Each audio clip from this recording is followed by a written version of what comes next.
Heard anything about Dad, Russell? No. Radio silence since he got on the train. Damn it. Well, the good news is he's probably fine. How do you know that? Because they're taking him to Nova Prospect to torture him. That's the torture place. So they're hardly going to torture him before they get there. So he's fine. Logically speaking.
That there is a floppy disk.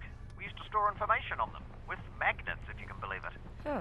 Specifically, 2 micrometers magnetic iron oxide, 3 micrometers barium ferrite, 1.2... Russell? How do you know all this? I'm reading it here on my computer. I downloaded the internet before the war. You downloaded the entire internet. Most of it. Nice. Yeah, it is. Russell, are you seeing this? Possibly. Are you seeing floating garbage? It looks like it's just cardboard. Right. Well, seems harmless. Yeah. Weird, though.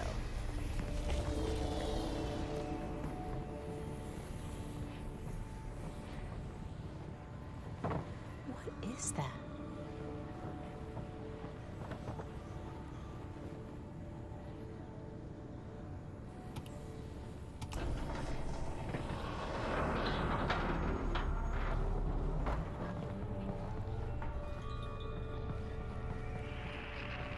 Alyx, you alright?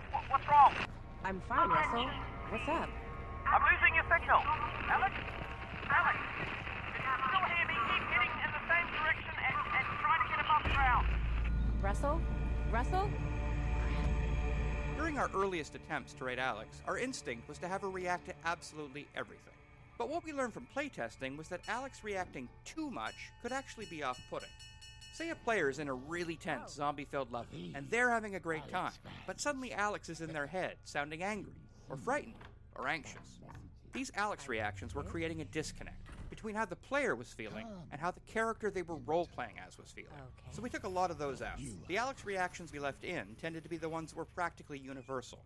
Alyx's reaction here to the surreal entrance to the Vort hideout is a good example, where it was just so different from everything the player had seen up until then. It kind of takes you by surprise. Right, but I mean, we watched so many general. playtests where the player would see it and say, "Whoa, that's weird." So we had Alyx say the same thing a second later, almost like an echo. That's terrible, and I hope... Look, I'm actually pretty busy looking for my father. For as long as we've been making choreographed scenes like this one, we found that there are 2 types of players. Those who become engrossed with the characters, and those who tinker with everything around them, paying little attention to the scene's action. To make these environments entertaining for the tinkerers, we usually add objects for them to find and play with. Since this scene is split into 2 rooms, we were able to add a large number of interactions to this first room for players to discover after the Vortigaunt has moved to the second room. Some interactive objects are pure physically driven toys, like the dangling headcrab corpses and The fundamental challenge of any choreographed dramatic scene like this one is making sure that we entertain the player without undermining the delivery of critical gameplay information. In this case, the player needed to leave this scene with the knowledge that the Vortigaunts have been imprisoned and that the player should seek the Northern Star. This particular scene went through many different variations during development, from a cooking scene with an extremely traumatized Vortigaunt to this humorous version. We even experimented with an interaction where the player was required to squeeze the nectar of several head crab hearts into the Vortigaunt's mouth to revive him. While this was a memorable and novel VR interaction that ensured the player was engaged with the scene, the interactivity on the player's part often resulted in playtesters remembering the actions they took, but not the critical gameplay information. Eventually, we ended up with this more humorous scene, which struck an effective balance between entertainment and goal delivery. Importantly, we also distributed the scene across 2 separate rooms, breaking the information delivery into 2 steps. The first room where the player meets and learns about the state of the Vortigaunt, and the second room where the player is given their new goal. Separating these physically into rooms seemed to help players more reliably retain the critical information delivered in the second room. While this scene did undergo a lot of changes, one story beat remained virtually unchanged from the very first roughed-in version. The moment the Vortigaunt tosses a head crab carcass down to the player and yells, "Sustenance!"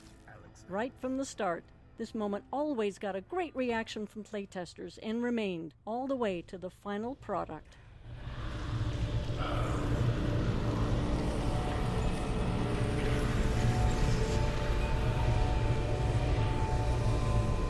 I will help the Alyx lands. Look to the northern star Why? for guidance. Okay, thanks. Are you done helping? I am not. Here. Sustenance.